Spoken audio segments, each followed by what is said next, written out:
तो आज हम बात करेंगे एपीएसएसबी के एनुअल कैलेंडर्स के बारे में। और यहाँ जो सबसे पहला एग्ज़ाम होने वाला था combined limited departmental competitive examination, जो कि है CLDCE 2026, ये क्या है और कौन इसको एलिजिबल है अप्लाई करने के लिए। तो सबसे पहला एग्ज़ाम यही होने वाला था हमारा और यही हुआ है। उसका सेकेंड में हमारा होने वाला था CGL, लेकिन यहाँ पे क्या हो गया, हमारा एक बीच में आ गया है स्पेशल रिक्रूटमेंट, जो कि आपका एयरमैन, कांस्टेबल, पुलिस, फायरमैन, ये सब का था। टोटल हमारा इस साल में 5 एग्ज़ाम होने वाला था, जो कि हर साल में 5 ही एग्ज़ाम होता है, आप देख सकते हैं। लेकिन ये बार एक एक्स्ट्रा आ चुका है यहाँ पे, जो कि 6 नंबर हो चुका है। तो इसमें बोला है कि all dates are tentative and subject to change, जो कि ऐसा ही हुआ है। The board reserves the right to amend the exam calendar or announce में any special recruitment drive for any post or category of the post as per exigency. तो इसमें यही हुआ है, बोर्ड का पास क्या था, राइट था, उन्होंने क्या किया, अनाउंस कर दिया है एक न्यू रिक्रूटमेंट ड्राइव को, और कुछ पोस्ट में जैसे कि LDC UDC में चेंजेस किया है। तो हम चलिए इस बात करते हैं। सबसे पहले इसमें ये क्या है, तो इसका डेट ऑफ नोटिफिकेशन आपका 28 जनवरी को आने वाला था, और इसका एग्ज़ाम कब रहने वाला था, 29 मार्च 2026 को। तो ये हो चुका है इसका एग्ज़ाम। और इसका जो स्किल टेस्ट रहने वाला था फर्स्ट वीक ऑफ अप्रैल, यानी आपका अप्रैल का फर्स्ट वीक में आपको अलग अलग स्केड्यूल में बुलाया जाने वाला था। तो ये भी हो चुका है, इनका फाइनल रिजल्ट भी आ चुका है। तभी हम बात करेंगे ये है क्या आखिर combined limited departmental competitive examination. तो चलिए हम अभी अपना पोर्टल में चलते हैं। तो हमने एपीएसएसबी का पोर्टल में आ चुका है। तो यहाँ पे आपको एक दिखाई मिलेगा कि final result combined limited departmental competitive examination, जो कि 14 अप्रैल 2026 को आया है। तो अभी हम इसको नहीं चेक करके अभी हम शुरू से आपको बताते हैं कि क्या था, कैसे हुआ है। तो सबसे पहले हमने देखा है कि एनुअल कैलेंडर, उसके बाद हम चलते हैं अभी अपना एडवर्टाइजमेंट के पास। तो एडवर्टाइजमेंट इसका जैसे कि मैंने इसमें बताया था कि यहाँ लिखा है 28 जनवरी को, तो इसमें भी आप देख सकते हैं यहाँ पे ऐसा ही लिखा गया है 28 जनवरी 2026 combined limited departmental competitive examination important notice. Only online applications will be accepted. Application received through any other mode shall be summarily rejected. इसका जो फॉर्म फिलअप का डेट रहने वाला था आपका 12 फरवरी 2026 से लेके आपका क्लोजिंग डेट था 25 फरवरी 2026, जो कि आपको मिलने वाला था 13 डेज़ का आपका टाइमिंग दिया गया था फॉर्म फिलअप के लिए। और इसका एग्ज़ाम रहने वाला था tentative date of written examination 29 March 2026 Sunday को, ये हो चुका है। तो इसमें बोला गया कि online applications are invited from eligible candidates belonging to the department listed below recruitment group C post of lower division clerk. Group C का ये पोस्ट है LDC और junior secretariat assistant JSA and driver under combined limited department competitive examination, जिसको CLDC कहा जाता है। Quota for the vacancies as indicated against the respective department officers in the table below दिया गया है।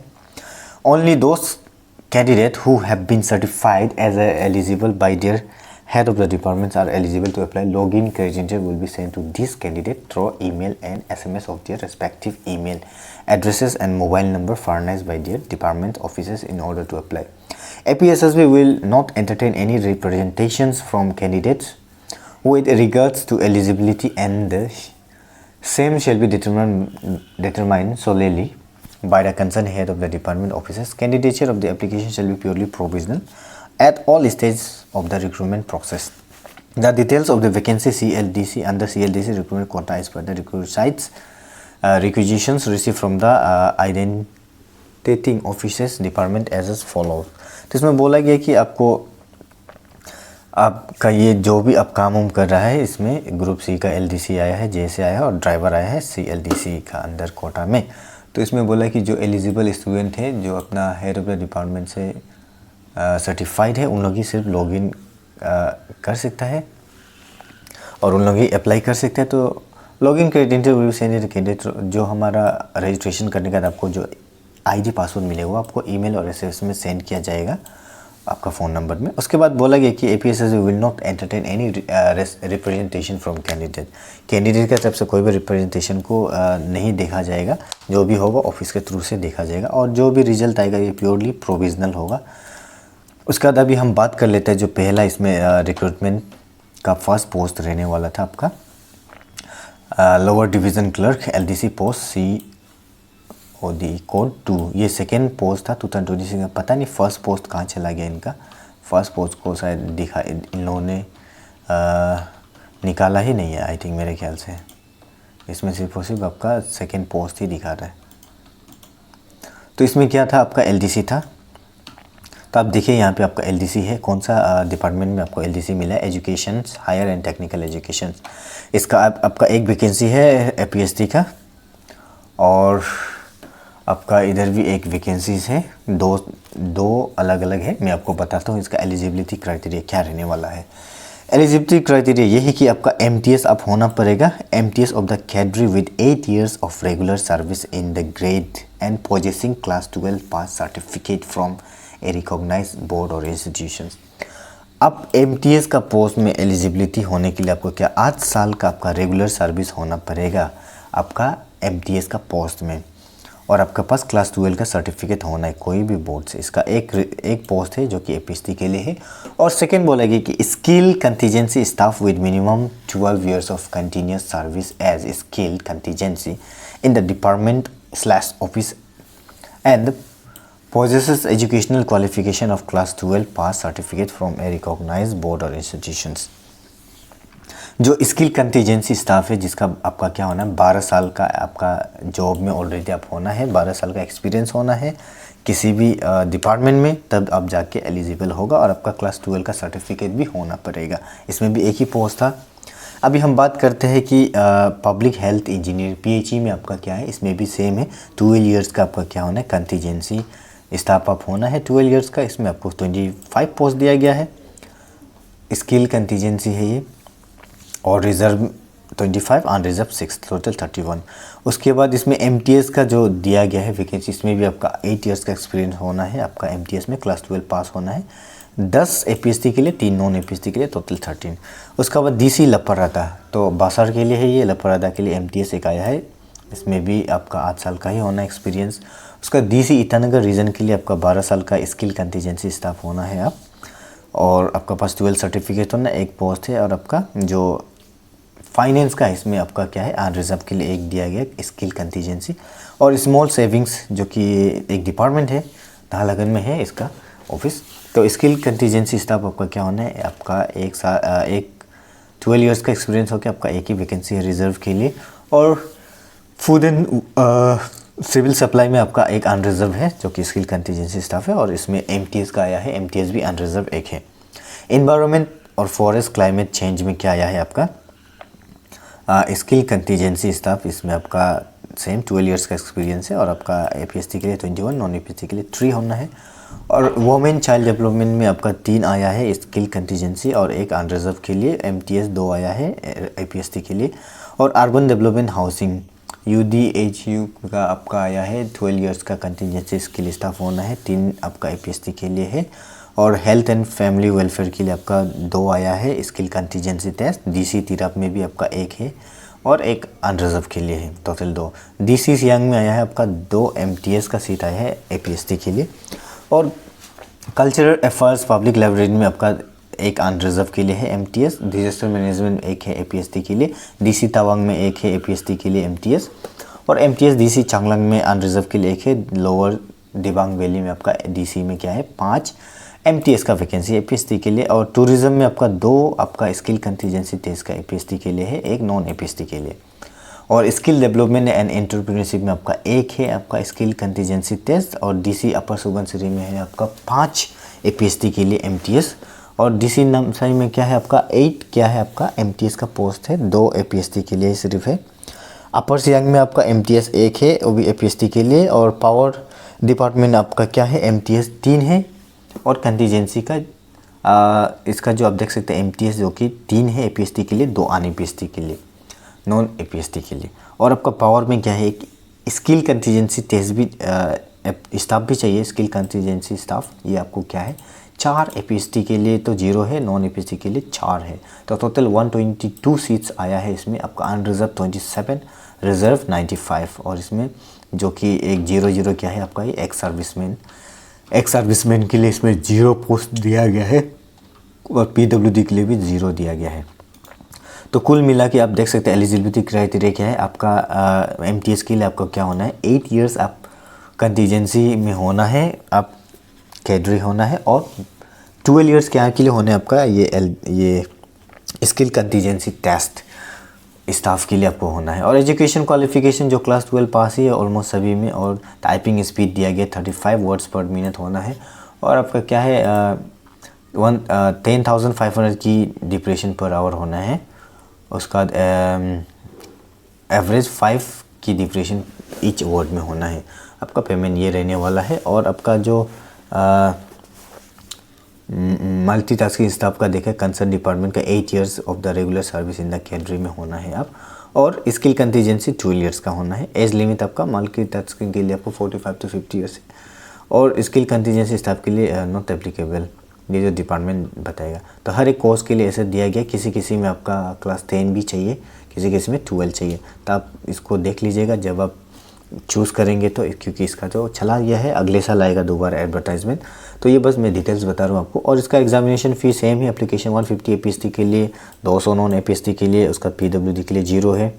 Eligibility criteria must be citizen of India, सिर्फ India लोगों के लिए है। एजुकेशन क्वालिफिकेशन एज और सभी मेंशन किया गया एडवर्टाइजमेंट में, जो कि हमने देखा है। और the name of the candidate should be in the certified list of the eligible candidate submitted by the HOD, head of the office और हेड ऑफ द डिपार्टमेंट। आप जो एक लिस्ट देगा सर्टिफाइड करके, तो उसमें आपका नाम होना है। स्कीम क्या रहने वाला एग्जामिनेशन का, जो पोस्ट को 2 और 3 था, इसका रिटन भी होगा स्टेज 1 में, और स्टेज 2 में टाइपिंग होगा। जो 4 था उसमें क्या होगा आपका रिटन होगा, और स्टेज 2 में ड्राइविंग टेस्ट, ये ड्राइवर के लिए था। और लोअर डिवीज़न क्लर्क LDC का आप, और GSA जूनियर सेक्रेटरी असिस्टेंट के लिए क्या है आपका जो क्वेश्चन रहने वाला है MCQ में होगा 200 मार्क का, 2 घंटे का। और इसका जनरल अवेयरनेस, उसका बाद आपका रीजनिंग, मैथ्स और आपका इंग्लिश 4 सब्जेक्ट, मतलब कॉमन सिलेबस है APSSB का, 200 मार्क का each on the 50। Skill test आपका जो जैसे मैंने बताया था 10,500 KDPH होना है, जिसमें एवरेज आपका 5 की डिप्रेशन होना है हर एक वर्ड में, और 35 वर्ड पर मिनट आपको होना है। ड्राइवर में क्या होना है आपका सेम ये है, आपका MCQ होगा 200 मार्क का, 2 घंटे का, आपका इतना टोटल मार्क। इसका ड्राइविंग टेस्ट होने वाला आपका सिलेबस तो सबका सेम ही है, जनरल सिलेबस जो APSSB में होता है। वो कुछ कैसे अप्लाई करना है, APSSB में जाके अप्लाई करना है। और बोला गया कि only shortlist candidate from the stage 1 prescribe will be allowed to the, जो स्टेज 1 में क्वालिफाई होगा वो इसके स्टेज 2 में जाएंगे। अगर स्टेज 1 में नहीं हुआ तब 2 में नहीं जा पाएंगे डायरेक्ट, ठीक है। उसका बाद आप इसमें क्या बोला डॉक्यूमेंट क्या क्या होना है, जब आप शॉर्टलिस्ट हो जाएगा तो आपको क्या क्या आपका पासपोर्ट साइज रिसेंट का 2 कॉपी होना है, क्लास 10 का होना है, या ITI उसका क्लास 12 का होना है। APST सर्टिफिकेट अगर आप अरुणाचल का है तो वैलिड ड्राइविंग लाइसेंस, अगर आप ड्राइविंग के लिए अप्लाई कर रहे तो एडमिट कार्ड का प्रिंट आउट होना है, और कोई भी एक डॉक्यूमेंट और जो आप दे सकते हैं, जैसे आधार कार्ड सब दे सकते हैं। उसका एज लिमिट भी बताया गया कि MTS के लिए 45 से 50 years, in case of APST के लिए 50, नॉन APST के लिए 45। और स्किल कंटीजेंसी स्टाफ के लिए डिपार्टमेंट बताएंगे। और candidate of the driver not applicable, ये भी आपका डिपार्टमेंट बताएगा। सेंटर एग्जामिनेशन ईटानगर होने वाला है इसका सेंटर, और कहीं नहीं होगा, सिर्फ और सिर्फ ईटानगर होने वाला है। बाकी नॉर्मल APSSB में हमको अलग अलग जगह देखने को मिलता है, लेकिन इसमें कंबाइंड लिमिटेड डिपार्टमेंटल में हमें सिर्फ ईटानगर में होता है इसका एग्जामिनेशन। तो हमने एडवर्टाइजमेंट को पढ़ लिया है, अभी हम और आगे चलते हैं। इसका एक आया था आपको, ये क्या देख सकते हैं, एडेंडम आया था, जो कि आपको 11 फरवरी को है। एक एडेंडम आया है, इसमें क्या लिखा गया, इन कंटिन्यूशन और advertisement this is informed the following vacancy of the post driver under department transport is included. एक 426 ये जो आपका था ड्राइवर का एक एडवर्टाइजमेंट, इसको क्या क्या ऐड किया गया। इसमें 2 APST के लिए, एक अनAPST के लिए है, नॉन APST। इसमें कंटीजेंसी स्किल टेस्ट आपका कंसीस्टेंसी स्किल ड्राइवर जो क्लास 10 और ITI पास होना है। ये हमारा जो तारो सर है, इन्होंने डिजिटली साइन किया है, देख सकते हैं 11 फरवरी को किया है। एंड अभी हम और आगे बढ़ते हैं। जो इसमें आया था एक और नोटिस, इसमें क्या आया था कि 5 मार्च को आया था कि आपका एडमिट कार्ड जो रिलीज़ होगा कब और कब आप डाउनलोड करना है। तो the admit card for the CLDC examination 2020 will be available for a download on the APSSB portal. 11 मार्च से लेके आपका 27 मार्च तक आपका अवेलेबल रहने वाला था। और कैंडिडेट में लॉगिन इतना को आप लॉगिन करिए, और एनी इशू और complain related to the admit card should be reported by the 4 PM of the 20। अगर आपका एडमिट कार्ड में कुछ भी इशू है, अगर आपको कुछ कंप्लेन है, तो आप डायरेक्ट 20 मार्च को आप 4 बजे तक पहुंच जाइए, फ्राइडे तक। उसका बाद आपको एक्सेप्ट नहीं किया जाएगा। उस समय तक आप सबमिट कर दिया तो आपको करेक्शन करके आ जाएगा। ये भी डिजिटली साइन हुआ है, देख सकते हैं श्रीमती ओलोक अपांग मैडम जी। तो अभी हम और आगे बढ़ते हैं। उसका बाद और एक नोटिस आया आपका, जो आपका 9 अप्रैल 2026 को। इसमें बोला गया कि the result of driving test stage 2 का जो ड्राइविंग टेस्ट का आया था रिजल्ट, इसमें क्या किया, for the post driver this post code to the CLDC conducted on the 9/4 ISBT Lekhi में टेस्ट लिया गया था। तो इसमें अब क्वालिफिकेशन जो क्वालिफाई हुआ है वो रोल नंबर को यहाँ पे मेंशन किया गया है, जो क्वालिफाई ने उसको नॉट क्वालिफाई डिक्लेयर किया है। मतलब ऑलमोस्ट आपका 27 सीट जो 27 को सेलेक्ट किया गया out of 30। Okay, so now अभी हम और फाइनल लिस्ट की तरफ बढ़ते हैं। तो ये आपको एक नया फाइनल लिस्ट आया है, कब आया, 14 अप्रैल 2026। इसमें ये लेटर नंबर है APSSB का। इसमें बोला गया कि एडवर्टाइजमेंट का कंटिन्यूएशन में 1 अप्रैल को क्या हुआ था हमारा, the basis of the skill test driving or test typing and document verification conducted on the 9 actually 9 से 12 का बीच में एक अपलोड करने का एक ऑप्शन आया था APSSB का पोर्टल में। वहाँ रिक्रूटमेंट ड्राइव का अप्लाई ऑनलाइन हो रहा था और साइड में आपका CLDC का एक लॉगिन का ऑप्शन था। तो लॉगिन करके हम डॉक्यूमेंट जिसका अपलोड लिस्ट हुआ है वो अपलोड करना था कंफर्मेशन के लिए। तो इस बीच में उन्होंने अपलोड किया है, for the CLDC, the following candidates are provisionally recommended for the appointment for the post of LDC, GSA, JSA and driver under department as mentioned below। तो ये 3 पोस्ट के लिए अलग अलग डिपार्टमेंट में अपॉइंटमेंट किया गया है सभी कैंडिडेट्स को, जो कि प्रोविजनली सिलेक्ट हुआ है। तो लोअर डिवीज़न क्लर्क LDC, जो कि आपका रोल नंबर इतना है, देख सकते हैं सभी APST है। ये दिबांग वैली में APST गया है, उसका बाद क्या है, तवांग में भी APST गया है और आपका तिराप में भी APST ही गया है अनरिजर्व पोस्ट में, और सियांग में भी APST गया है, और आपका क्या है इन्वायरमेंटल क्लाइमेट चेंज, इसमें भी सब APST गया है लेकिन अनरिजर्व कैटेगरी में गया है, और बाकी सब APST है। और यहाँ कुछ वेटिंग लिस्ट है इनका। तो ये है फाइनल रिजल्ट हमारा जो CLDC का, आप देख सकते हैं। The result is also available on the official website, ठीक है, उस पर भी अवेलेबल है। तो ये कब साइन हुआ है आप देख सकते हैं, इन्होंने साइन किया गया सर मैडम लोग ने। तो ये एडवर्टाइजमेंट के बारे में मैंने आपको बता दिया पूरा कि CLDC क्या होता है, combined limited departmental competitive examination क्या होता है। ये हर साल आता है। आप अगर कहीं आप कैडरी है या आप कंटीजेंसी में काम कर रहे हैं, आप 8 साल से MTS है, 10 साल से 12 साल से, तो आप एलिजिबल होता है MTS में अप्लाई करने के लिए। आप कहीं में कंप्यूटर ऑपरेटर है, आप LDC है प्राइवेट में, या किसी भी डिपार्टमेंट में कंटीजेंसी में है आप, तो आप अप्लाई कर सकते हैं, एलिजिबल हो सकते हैं। लेकिन आपका क्या है, 12 साल का आपका एलिजिबिलिटी क्राइटेरिया है। अगर आप 12 साल, 13 साल, 14, 15, 16, 20 साल से अगर आप काम कर रहे हैं प्राइवेट में, तो आप एलिजिबल है, आप इसको अप्लाई कर सकते हैं। लेकिन फ्रेशर्स इसमें एलिजिबल नहीं होते, फ्रेशर्स इसमें एलिजिबल नहीं होते। Freshers can not apply this. Fresher को अप्लाई करने के लिए क्या करना पड़ेगा, APSSB CGL से शुरू करना पड़ेगा, फिर वो 8 साल, 10 साल, 12 साल काम करने के बाद फिर वो अप्लाई करने के लिए इसमें एलिजिबल होंगे। तो हमारा ये एडवर्टाइजमेंट हमने देख लिया है। ये हर किसी को मालूम नहीं होता कि ये क्या है, कौन कौन दे सकता है। इवन मुझे भी शुरू में पता नहीं था, लेकिन अब मैं बता रहा हूँ आप लोगों को कि इसमें सिर्फ और सिर्फ जो ऑलरेडी जॉब में है, ऑलरेडी काम कर रहे हैं, उन लोग एलिजिबल होते हैं अपना प्रमोशन जॉब के लिए। और जो प्राइवेट वाला है वो अपना जॉब सिक्योर करने के लिए, गवर्नमेंट में आने के लिए उन लोग क्या करते हैं, एलिजिबल होता है। तो हमारा ये वीडियो था, काफ़ी लंबा हो गया। Thank you so much for watching.